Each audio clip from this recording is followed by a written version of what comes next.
afternoon. What an honor it is to be here today to talk about a topic that holds tremendous value to your future, my future, and the future of generations to come. Throughout my childhood, I've always been enticed by politics, and even until now, whether that is the politics of Malaysia, being Malaysian myself, or the politics of countries around the world. Having binge-watched hours of parliamentary sessions and kept up on recent political news, I've come to notice something: the lack of youth participation in politics. Let me ask you this. Are you content living in a world shaped by politicians who do not share your ideas, views, and values? Do you really want to inherit a world governed by policies that did not take into account your perspectives? We, the youth, are the most at stake here. 50 years from now, we will be reaping the benefits of our active participation or be facing the consequences of having sat on the sidelines of politics our whole lives. Sat on the sidelines of politics our whole lives. We live in a world where a TikTok post or an Instagram story can make a difference. So why sit out? Which brings me to the topic of my talk: the importance of youth participation and perspectives in politics. Maren Groth, the youngest ever Norwegian politician to ever be elected into the Storting, once said, "We young people have life experiences, but in a different way. We need to develop policies for everyone in the country." Whilst we young people have not lived as long as older generations and hence lack experience, we have lived in a quickly changing world. We are able to bring fresh ideas and perspectives into the realm of politics. Throughout my research for this TED Talk, I had the honor of interviewing an established politician and an upcoming politician studying in the University of Malaya. And they will both agree with me on this. Young people do bring fresh ideas and perspectives into politics. Being Gen Z, climate change is a big issue for me. I believe that climate change is something that politicians should gear their policies towards solving. And I'm not alone in this. In fact, climate change has been listed as the #1 issue that most Gen Zs are concerned about. However, believing and wanting means nothing in the realm of politics without active advocacy and engagement. Which brings me back to why it's so important for the youth to be a part of politics. 16%. Does anyone want to guess what that number stands for? That number stands for the 1.2, not million, but billion people in the world from the ages of 15 to 24, hence making up the youth.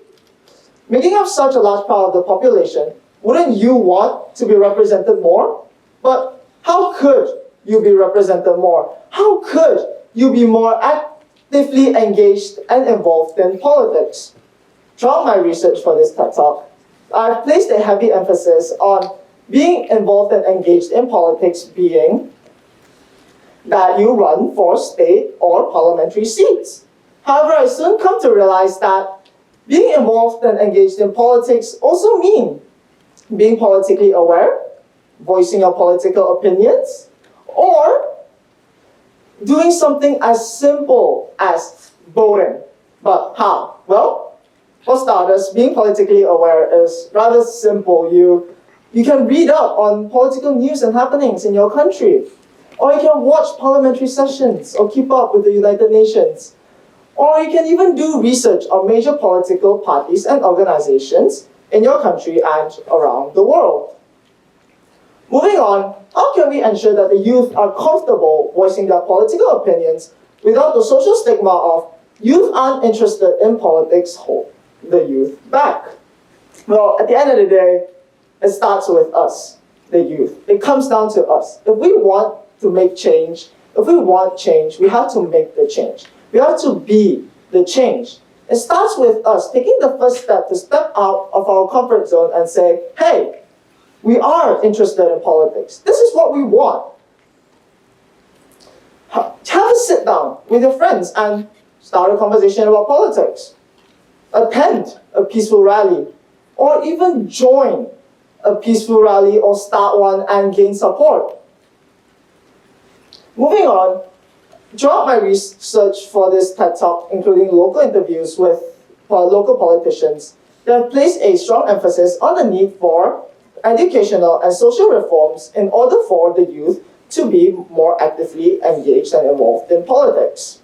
One of them being that schools need to teach political literacy and to encourage the youth to take a part in the decisions being made that will govern their lives for 50, 60, 70 years to come.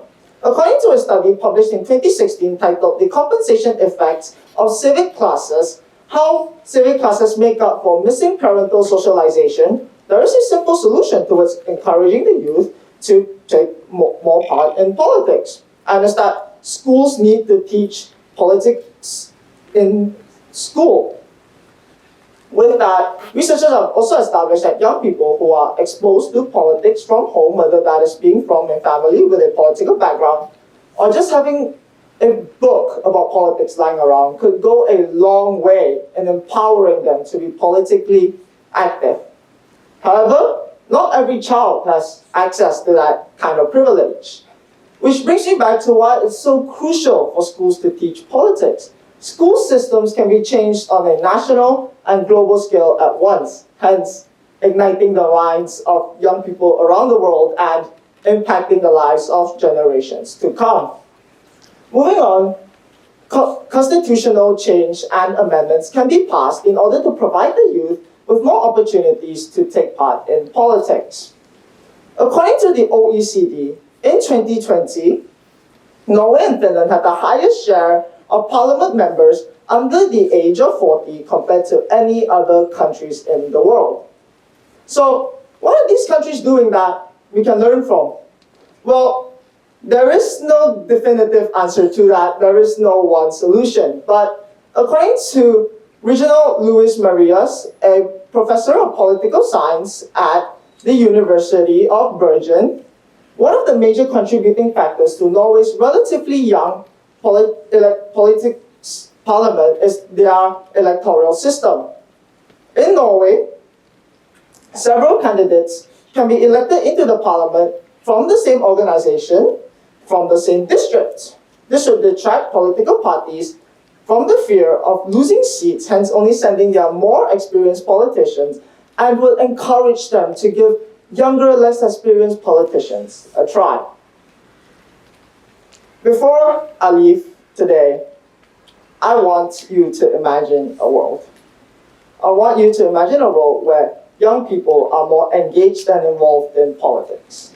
Because to me, that looks like a world where there is intergenerational consideration and understanding. To me, that looks like a world where new ideas and perspectives can be harnessed in order to face and address issues that we face today, that we will face tomorrow, and that we will face from a year from now. At the very least, to me, that is a world with increased civic engagement and diverse representation. Plus, who wouldn't like seeing some fresh faces on TV?